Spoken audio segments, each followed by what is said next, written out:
The Kronak market station orbited a dying red dwarf, its corridors reeking of ammonia, sulfur, and the unmistakable stench of desperation. Leo Martinez kept his head down as he navigated through the crowd of alien merchants and smugglers, his worn jacket doing little to protect him from the biting cold of the station's recycled air. He was just another human drifter in the outer territories, unwanted, unremarkable, and utterly alone. The war had ended 3 years ago. Humanity had lost. Not in the dramatic, explosive way that the old Earth movies had predicted, but in the slow, bureaucratic grinding of superior civilizations. The Galactic Concordat had deemed humanity too volatile for full membership, relegating them to third-class citizenship status. Humans could travel, could trade, could work, but they had no rights, no representation, no voice in the cosmic order.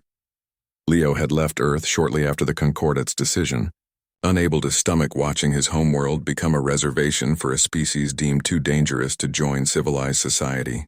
He'd been drifting ever since, taking odd jobs on freight haulers and mining stations, always moving, never settling.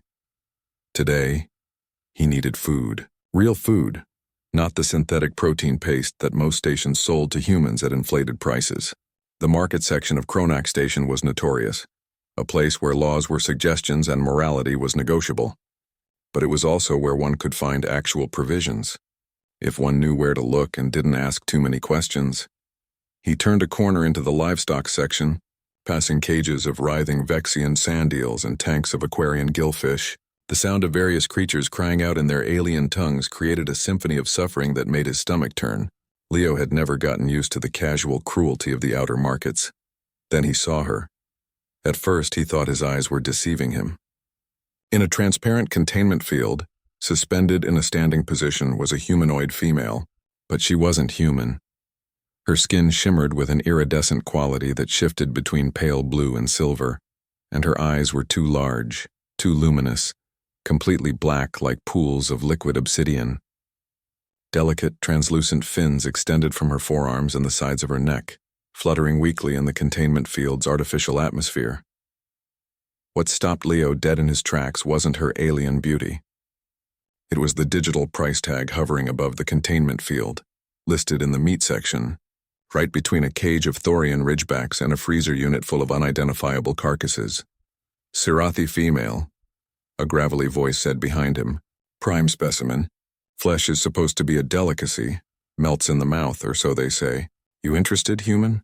Leo turned to see a Kronak merchant, its 4 eyes blinking independently as it sized him up. The creature's mandibles clicked together in what might have been a smile.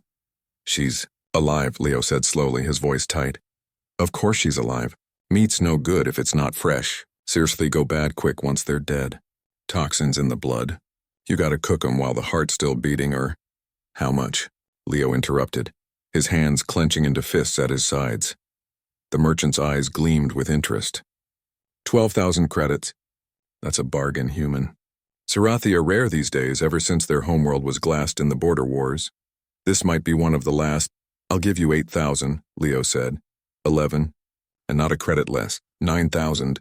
That's everything I have. The merchant's mandibles clicked rapidly, calculating. You don't look like someone who eats exotic meat, human. What's your game? My business is my own, Leo replied, pulling out his credit chip.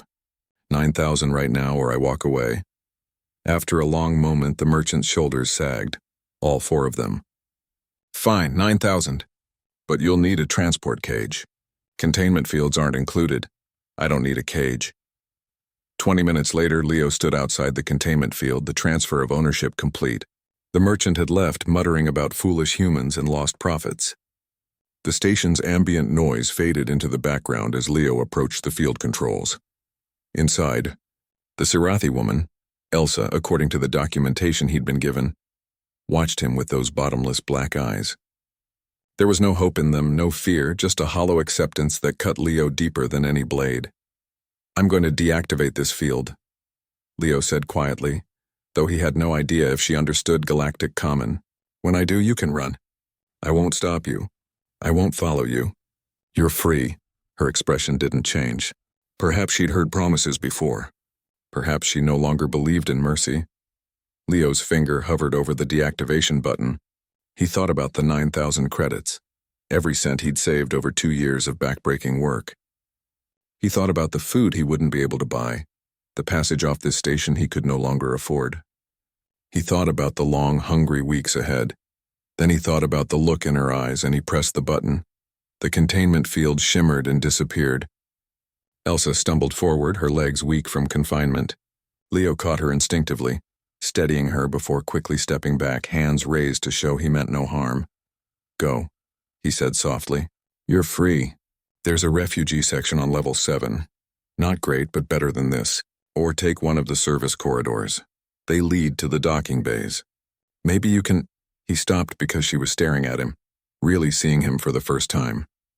Her hand, delicate with webbing between her fingers, reached out and touched his face. Her skin was cool, like water, and where she touched him, he felt a sudden rush of emotion, memory. He couldn't quite define it, but he understood why. The question wasn't spoken aloud, but he heard it nonetheless, resonating in his mind with the weight of genuine bewilderment. In her long captivity, no one had ever asked for nothing in return. "Because it's wrong," Leo said simply. "Because someone should. Because if we stop being decent to each other, any of us human or alien, then what's the point of anything?"